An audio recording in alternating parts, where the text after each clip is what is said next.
ये खाली 4 लाख अभ्यर्थियों से जुड़ा हुआ नहीं है, बल्कि जो प्रदेश के 1,60,00,000 से ज्यादा छात्र छात्राएं सरकारी स्कूलों में पढ़ते हैं उनसे भी सीधे तौर पर जुड़ा है। क्योंकि आज भी शिक्षकों की भारी कमी है स्कूलों में, ये किसी से छुपा नहीं है। यही वजह है कि जब योगी सरकार आई उसने 2 शिक्षक भर्ती निकालने का वादा किया। 68,500 पदों की एक भर्ती थी जिसको किया गया और उसके बाद 69,000 पदों की एक और भर्ती को निकाला गया। इसी दौरान 2017 में शिक्षा मित्रों का समायोजन रद्द होता है, सबके सामने ये बातें। उसके बाद भी शिक्षकों की संख्या कम हुई क्योंकि करीब 1,37,000 शिक्षा मित्र थे जो सहायक अध्यापक बन चुके थे, जो वापस शिक्षा मित्र बन चुके हैं। 4,10,000 से ज्यादा अभ्यर्थी अभी भी 1 साल से ऊपर बीत जाता है, इंतजार करते हैं कि कब परिणाम आएगा, कब उनको पता चलेगा कि वो शिक्षक बने या नहीं बने। अधर में है उनका भविष्य, अधर में है उन 1.5 करोड़ से ज्यादा छात्र छात्राओं का भी भविष्य जिनकी पढ़ाई प्रभावित होती है इन चीजों की वजह से।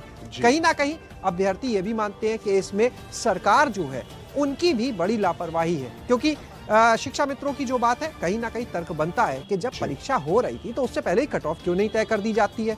दूसरी तरफ दूसरा जो पक्ष है कहता है कि सरकार के पास अधिकार है, अपने अपने पक्ष है हर कोई, क्योंकि सीटें लिमिटेड है जैसा आपने भी कहा और अभ्यर्थी बहुत बड़ी संख्या में है, इसलिए हर कोई चाहता है कि उसको मौका मिले, उसको ये अवसर मिले, नौकरी मिले।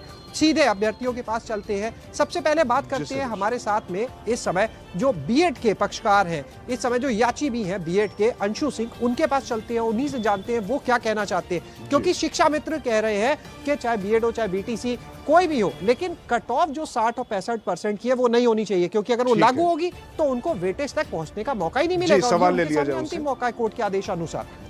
अंशु, सबसे पहले आप बताओ, बीएड के अभ्यर्थियों के लिए 2 बातें। एक तरफ कहा जाता है कि कट ऑफ नहीं होनी चाहिए, दूसरी तरफ बीटीसी वाले भी आपका विरोध कर रहे हैं कि बीएड वाले अनट्रेन्ड है, उनको नहीं होना चाहिए भर्ती। देखिए सर, आपके चैनल के माध्यम पर मैं सबसे पहले कुछ बातें स्पष्ट करना चाहूँगा कि जब भर्ती का नोटिफिकेशन आया, नोटिफिकेशन आने के बाद क्या हुआ, अब एक पक्ष है शिक्षा मित्र का, एक है बीएड का और एक है बीटीसी का।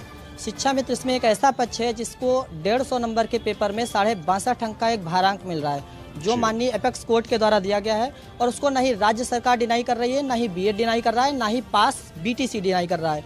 लेकिन अब क्या होता है, जैसे आप एक परीक्षा में बैठते हैं तो अब आपको अगर 62.5 अंक का वेटेज दिया जा रहा है, जो कि एक भारी भरकम वेटेज है, उस पर अगर सरकार आपसे कुछ मानक तय कराती है, कुछ योग्यताएं आपके, कुछ क्वालिटी तय कराती है कि वो कहती है कि नहीं आपको 90 और 97 का मिनिमम क्वालिफाइंग लाना है, उसके बाद आपको हम वेटेज देंगे, और उस वेटेज को पाने के बाद आपका सिलेक्शन श्योर हो जाता है। तो उस वेटेज को पाने के बाद जब आपका सिलेक्शन श्योर हो जाएगा तो मेरे हिसाब से सरकार का लगाया हुआ ये मानक गलत नहीं है। ये हमारी पहली बात। और जैसे ये कहते हैं कि नहीं बीएड है तो बीएड को प्राइमरी में आने का अधिकार नहीं है, तो मैं अपने भैया को बताना चाहूँगा जो पक्षकार हैं कि बीएड जिस तरह से प्राइमरी में शामिल हुआ है, उसी तरह से बीटीसी को संशोधन के तहत जूनियर में शामिल किया गया है। तो ये सरकार एक अच्छी सरकार है मेरे नज़रिए में। इसने क्या किया है, ओपन चैलेंज लाया है, हर जगह पे सबको उनसे भी सवाल ले लिया जाना चाहिए। आप आइए, अपना कंपटीशन बीट करिए, कंपटीशन बीट करके आप आगे आइए। शैलेश, जो बीटीसी, बिल्कुल निश्चित रूप से हमारे साथ में बीटीसी के जो अभ्यर्थी जी आकाश पटेल से हम बात करेंगे, जो बीटीसी के पक्षकार है, इस केस को लड़ रहे हैं। जी आकाश, आप बताइए, आप क्या कहना चाहते हो, ये जो पूरा विवाद चल रहा है, आपको इसकी मुख्य वजह क्या लगती है और आप लोग की मांग है? देखिए, जो इसकी मुख्य वजह है वो है 28 जून 2018 का राजपत्र, जिसमें साफ तौर पर ये लिखा है कि बीएड के अभ्यर्थियों पर न्यूनतम अर्हता प्राथमिक के लिए विचार किया जाएगा। और विचार कब किया जाएगा, ये एक कोर्ट का विषय है कि विचार कब किया जाएगा। तो उसमें मैं आपको बताना चाहूँगा, तो जो आरटी एक्ट 2009 है, उसमें धारा 23 की उपधारा 2 के अनुसार ये कहा गया है कि अगर बीटीसी अभ्यर्थी किसी राज्य में पर्याप्त मात्रा में नहीं है, तब आप बीएड को ला करके एक चैलेंजिंग तौर पे आप प्राथमिक में शामिल कर सकते हैं। लेकिन हमारा मानना ये है कि बीटीसी के माध्यम से हम केवल यही कहना चाहते हैं कि जैसे बीएड का क्या है कि मतलब जो उनके पास संभावनाएं हैं, फिर वही चीज़ आ जाएगी कि जैसे अभी अंशु जी ने कहा कि जूनियर में शामिल कर दिया गया है। लेकिन आप ये देखिए कि आपके पास कितनी ज़्यादा संभावनाएं हैं।